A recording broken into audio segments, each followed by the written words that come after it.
பிசாசுக்கு எதிர்த்து நிற்க சொல்கிறார். முதலாவது உன்னுடைய கண்டனத்தை, எதிர்ப்பை பிசாசுக்கு தெரிவி. உன்னை எதிர்த்து ஒருவன் போராடுகிறான், உன்னை எதிர்த்து ஒருவன் வருகிறான் என்று சொன்னால் அவன் தவறாக உன்னிடத்திலே வரும்போது எதிர்த்து நிற்பதற்கு உனக்கு என்ன பயம்? ஏன் நாம் எதிர்த்து நிற்கக்கூடாது? ஒருவன் நம்மை தொடர்ந்து அடித்துக் கொண்டிருப்பான், ஒருவன் நம்மை துன்புறுத்திக் கொண்டே இருப்பான் என்று சொன்னால் அவனை எதிர்த்து நிற்கிறதற்குள்ள என்ன தவறு இருக்கிறது? வேதத்தின் படியே இது சரியா என்று பல நாட்கள் நான் உட்கார்ந்து தியானித்து பார்த்திருக்கிறேன்.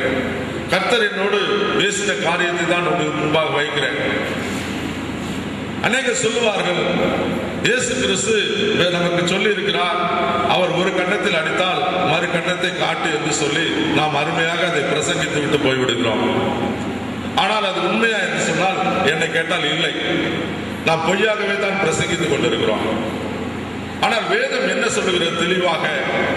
மலை பிரசங்கத்தில் இயேசு பேசுகிறார், ஒருவன் உனது கன்னத்தில் அறைந்தால் அவனை திருப்பி காட்டு, அவனுக்கு திருப்பி மறு கன்னத்தை கொடு என்று சொன்ன அந்த இயேசு கிறிஸ்து நியாயஸ்தலத்துக்கு முன்பாக போய் நிற்கிறார். நியாயஸ்தலத்துக்கு முன்பாக போய் அந்த நியாயாதிபதி முன்பாக நிற்கும் போது அங்கு ஒரு சேவகன் இயேசுவை அடிக்கிறார். யோவான் 18, 22, 23 வசனங்களிலே இதை குறித்து தெளிவாக எழுதப்பட்டிருக்கிறது.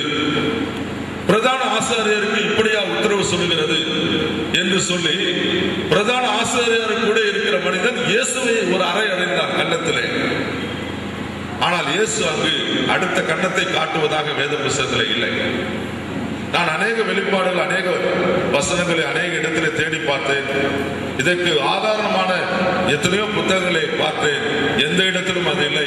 எல்லா இடத்திலும் எழுதப்பட்டிருக்கிறது, இயேசு அவனுக்கு எதிர்த்து ஒரு வார்த்தை பேசினார். அவர் என்ன பேசினார் என்று அங்கு எழுதப்பட்டிருக்கிறது, நான் தகாததை பேசினேன் என்றால், பேசினது உண்டானால் தகாததை ஒப்புவி, நான் தகுதியாய் பேசினேன் என்றால் என்னை ஏன் அடிக்கிறாய் என்ற ஒரு காரியத்தை கேட்கிறார். இதைத்தான் நான் இன்று கேட்க விரும்புகிறேன். இந்திய தேசத்திலே கிறிஸ்துவன் என்ன தகாத காரியத்தை செய்தார்? நாம் இருக்கிற அந்த ஆலயத்திலே நாம் என்ன தகாத காரியத்தை செய்தோம்? நாம் இந்த தேசத்திலே குடிகாரன், இந்த தேசத்திலே தேவையற்ற மனிதர்களை எல்லாம் கிறிஸ்துவனாக மாற்றுவதற்காக அணு தினமும் நாம் முழங்காலில் நின்று போராடி உன்னதமான அந்த ஊழியத்தை செய்து, குஷ்டரோகிகளுக்கு மருத்துவம் செய்து, அனாதை பிள்ளைகளுக்கு உணவு கொடுத்து, கல்வி கண்களை திறந்து, சமுதாயத்திலே தாழ்த்தப்பட்ட ஒன்றுக்கும் உதவாத மக்களை கிறிஸ்துவுக்குள்ளாக அவனை மனிதனாக்க ஒவ்வொரு போதகரும் இந்த தேசத்திலே பாடுபட்டு கொண்டிருக்கும் போது அந்நிய ஆதிக்க சக்திகளான RSS, VHP, பஜரங்கல் போன்ற இந்த முரட்டாட்ட கும்பல் ஏன் இதை தடுக்க வேண்டும்? அவன் அடிப்பான் என்று சொன்னால் அவனை எதிர்த்து நீ கேட்காவிட்டால் நீ பயந்து போய் ஓடிக்கொண்டிருக்கிறாய் என்றுதான் அர்த்தமே தவிர சபை எதிர்த்து நிற்கவில்லை. இயேசு சொன்னார், தகாததை நான் செய்யாத போது எப்படி அடித்தார்? ஸ்ட்ரெயின் இந்த தேசத்திலே என்ன அந்த இடத்திலே கஞ்சா விட்டுக் கொண்டிருந்தாரா? அவர் என்ன தப்பான காரியத்தை செய்தார்? அவரை கொளுத்த போது ஏன் அரசாங்கம் மற்றவர்களும் எதிர்த்து கேட்கவில்லை? ஏன் கிறிஸ்துவன் ஒன்று கூடி அதை எதிர்க்கவில்லை? பயம் ஒன்று காரணம் தான். வீணான பொய்யான காரியத்தை சொல்லிக் கொண்டிருக்கிறோம். புரட்டாக நாம் பேசிக்கொண்டு பயத்திலே தேவ மனிதனாக நெகேமியா சொன்னான், என்னை போல தேவ மனிதன் ஓடி போய் சபையிலே ஒளிந்து கொள்வானோ? ஆம், உண்மையாக நாம் ஒளிந்து கொண்டிருக்கிறோம் சபைக்குள்ளாக. ஜெபம் என்ற ஒரு காரியத்தை சொல்லிவிட்டு ஒரு இடத்துல பேசினார். ஒரு கூட்டத்தின் முடிவிலே, பிரதர் நீங்க இவ்வளவு ஆவேசமா பேசுறீங்க, ஜெபம் தான் முக்கியம். நான் கேட்டேன், உலகத்திலே உங்களை தவிர வேற யாரும் ஜெபிக்கிறவர்கள் இல்லையா? எல்லா மக்களும் ஜெபித்துக் கொண்டிருக்கிறார்கள். அவன் எந்த டினாமினேஷனா இருந்தாலும் சரி ஜெபத்தை செய்து கொண்டுதான் இருக்கிறான். ஜெபத்திலே யாருக்கும் குறைச்சல் இல்லை. ஏன் என்று சொன்னால், கடந்த தேர்தல் இந்திய தேசத்தை கவிழ்த்து போட்டதன் காரணம் கிறிஸ்துவன் முழங்கால் முடக்கினதுதான். ஹல்லேலூயா. நம்மளுடைய ஜெபத்தின் வல்லமையால் தான் வாஜ்பாய் தலைகீழாக விழுந்தார். அதை அநேக கூட்டத்திலே நான் சொல்லியிருக்கிறேன், அநேக இடத்திலே நான் பேசியிருக்கிறேன். நாங்கள் இந்த தேர்தல் கூட்டத்தை எல்லாவற்றிலுமே இதை சொல்லி இருக்கிறோம். நாங்கள் முழங்கால் முடக்க போகிறோம், நீ என்ன நடக்கிறது என்று பார் என்று அநேக கூட்டத்திலே நான் பேசியிருக்கிறேன். என்மேல் அநேக வழக்குகள் பதிவாகி இருக்கிறது. எங்களுக்கு பயம் இல்லை. ஆனால் அது உறுதியாய் கர்த்தர் உறுதிப்படுத்தினார். எல்லாரும் முழங்கால் விட்டு இந்த தேசத்துக்காக கண்ணீர் விட்டு ஜெபித்த போது தேசத்தின் அந்த அந்த சக்திகளை விஎச்பி பத்திரங்கள் போன்ற சக்திகளுக்குள்ளாக பிரிவினை உண்டாக்கினார். அவர்கள் ஒன்றுமில்லாத போகும்படி பிரித்து போட்டார். ஜெபம் எல்லோரும் நாம் செய்து கொண்டிருக்கிறோம். ஆனால் எதிர்ப்பதை செய்வதற்கு நமக்கு பயம். தெளிவாக இயேசு பேசினார். பிசாசு உங்களுக்கு பிசாசுக்கு எதிர்த்து நில். உன்னை போய் யாரும் நாம் மற்ற சபைக்கு எதிர்த்து நிற்கிறோம். மற்ற போதகருக்கு ஒரு சின்ன பிரச்சனை அவரோடு என்று சொன்னால் நாம் போய் அவரோடு சண்டை போடுகிறோம். தைரியமாக அநேக காரியங்கள் செய்கிறோம். எனக்கு தெரியும் எத்தனை கேஸ் போட்டிருக்காங்க. ஒரு சர்ச்சை விட்டு இன்னொரு சர்ச் பாஸ்டர்ஸ் எங்கிட்ட அநேக ஃபைல்கள் உண்டு.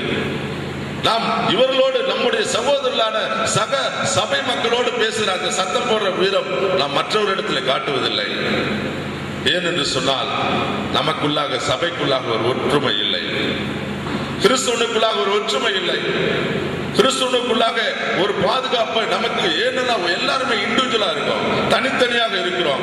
நமக்குள்ளாக ஒரு செயின் நெட்வொர்க், ஒரு தனிப்பட்ட மனிதர் இவனை தொட்டால் இன்னொருவன் வருவான் என்ற அந்த ஒரு லிங்கை நாம் ஏற்படுத்தவில்லை.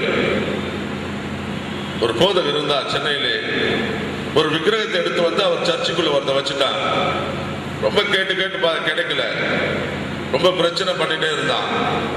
இந்து முன்னணி ராமகோபாலன் வரைக்கும் வந்து அங்க பிரச்சனை பண்ணார். மறுநாள் என்கிட்ட சொன்னாரு, நாங்க போய் ஒரு 10 பேர் செஞ்சு அதை கொடுத்து எடுத்துக்கொண்டு போய் கிணத்துல போட்டேன். நான் கேஸ் போட்டாங்க. அந்த இன்ஸ்பெக்டர் கூப்பிட்டார். போயிருந்தேன் அங்கே. அநேக காலையே அதை தூக்கி கிணத்துல போட்டீங்க. அது வெயிலில் மெட்ராஸில் ரொம்ப கஷ்டப்படுது. காம்பவுண்ட் விட்டு காம்பவுண்ட் தாண்டி வந்துச்சு. அது அந்த பக்கம் தான் அங்கேயே இருந்திருக்கும். எங்க காம்பவுண்டுக்குள்ள தெரியாத வந்ததால பாவம் அது தீட்டுப்பட்டுச்சு. பரிசுத்தமாகட்டும் கிணத்துல போட்ட வேணா எடுத்துட்டு போய் அதை ஆராதனை பண்ணி வச்சுக்கோ. எங்க காம்பவுண்டுக்குள்ள கொண்டு வராத.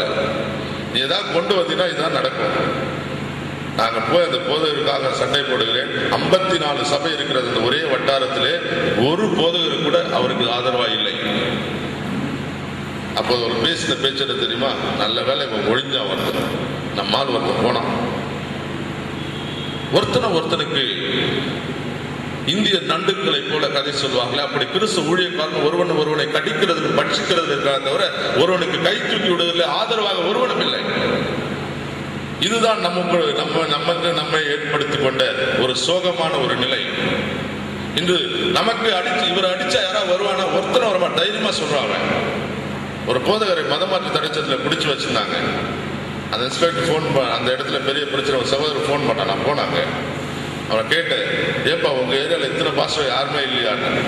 ஆனால் பிஎச்பி அந்த இந்து முன்னணிக்காரர் 50 ஆட்டோக்களில் ஆள் இருந்தார்கள்.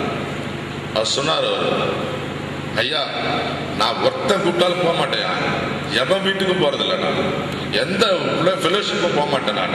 நான் உண்டு, ஜபம் உண்டு, என் கர்த்தர் என் சபை உண்டு அப்படின்னு பெருமையாக சொன்னார். நான் அவரை அப்ரிஷியேட் பண்ணுவேன்னு நினைச்சு சொன்னார். நான் திட்டினேன் அவரை. என்னையா இதுல பெருமை வந்து விட்டது? இன்னொரு ஆள் நடத்துற ஃபெலோஷிப்ல என்ன வேற யாராவது பிரசங்கிக்கிறாங்களா? உனக்கு ஐக்கியம் வைத்துக் கொள்ள உன்னால் முடியவில்லை. இன்னொரு ஆளால ஒத்து போக முடியல. இன்னொருத்தர் பிரசங்கம் பண்ண கேட்க உனக்கு முடியல.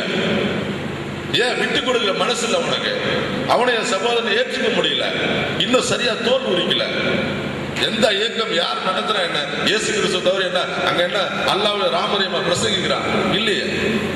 எந்த ஐக்கியத்துல என்ன 20 ஐக்கியத்துல கூட போகும். யார் கூட அது ஒற்றுமையாயிரு இல்ல. பெருமையா சொன்னார் ஒருத்தனும். ஆனா அன்னைக்கு அடிக்கப்பட்ட நாள்ல ஒருத்தனும் வரல. கர்த்தருக்கு ஸ்தோத்திரம். அவரை போய் நான் விடுதலை ஆக்கினேன். அநேக பிரச்சனைகளை பார்த்திருக்கேன். ஒரு சர்ச்சு எரிஞ்சு போச்சு, ஒரு கொட்டாய் எரிஞ்சு போச்சு. அவர் ரொம்ப பாடுபடுறான்னு சொல்லி ஒரு பெரிய தலைவர் என்னை கூப்பிட்டு சொன்னார், நீ போய் கொஞ்சம் பாருங்க அவரை, சாம்கிட்ட சொல்லு, சாம் போய் பார்ப்பார். நான் போனேன். நான் போய் கார் விட்டு இறங்கினேன். அவரும் அவன் ஒய்ஃப் 2 பசங்க தான் இருக்காங்க. சர்ச்சில் ஒரு ஊழியக்கார் 2 பேர் இருந்தாங்க. கேட்டேன், என்னப்பா இவ்வளோ பெரிய சர்ச்சை எடுத்துட்டாங்க, போலீஸ் ஸ்டேஷனில் போய் கம்ப்ளைண்ட் கொடுக்கலையா? ஐயா கொடுத்தா அவன் வாங்க மாட்டேன்றான். ஏன்னா அவன் சர்ச்சுக்கு இதை எடுத்துக்க மாட்டேன்றாயா? ஏன்னா மாட்டு கொட்டாய் மாதிரி இருந்துச்சு, அதை வந்து சர்ச்சுன்னு சொல்லு. நான் கேட்டேன், இந்த போர்டு இருந்ததா? இல்லை. ஏன் அவன் போர்டு வைக்கலையா? வைக்கல சார். ஏன்? நான் யாருக்குமே இல்லை, நான் இண்டிபெண்டா ஏதாவது போர்டு எழுதி சர்ச்சுன்னு வச்சுட்டானே. வைக்கல. நான் அவரை எடுத்துக்கொண்டு அந்த இன்ஸ்பெக்டர்கிட்ட போனேன். நான் சொன்ன ஒரு எஃப்ஐஆர் போடுங்க. நான் சொன்னா இல்லை. ஏன்? அவர் சர்ச்சுக்காரா? சர்ச்சு இல்லை. நான் டாக்டர் சொன்னேன், நாங்கள் எந்த இடத்துல போய் நாங்கள் தண்ணி கொட்டாயில கூட முட்டி போட்டு ஆண்டவரே வாரம் வந்துருவாரு, அவர் எந்த இடத்துல வருகிறாரோ அதெல்லாம் எனக்கு சபைன்னு சொன்னேன். அல்லேலூயா. அந்த இடம் சபைன்னு சொன்னேன். அவனை எஃப்ஆர் கூட சொன்னாங்க போடு. ஆனால் நம்ம செய்த தவறு என்ன தெரியுமா? அதை பதிவு பண்ணுறதே கிடையாது. ஒரு சபை எழுதி வச்சு அதுக்கு ஒரு போர்டு வைக்கிறது, அதுக்கு ஆலயத்துக்கு நேரம் எழுதுறது. இந்த நேரத்தில் இது நடக்குது, இந்த நேரம் சபையில் ஆராதனை உண்டு, இன்னும் எதிர்க்கிறதுக்கு நம்ம சரியாக நம்ம வச்சுக்கல. இது இரவு வெள்ளிக்கிழமை 8 மணிக்கு ஜபம். அநேக இடத்துல எனக்கு ஃபோன் வரும். ஆன்லைன் ஐயா நான் பாட்டு பாடும்போது பக்கத்து வீட்டில் போலீஸ் கூப்பிட்டாங்க, ஒரே பிரச்சனை வாங்க. என்ன பிரச்சனை கேட்கணும்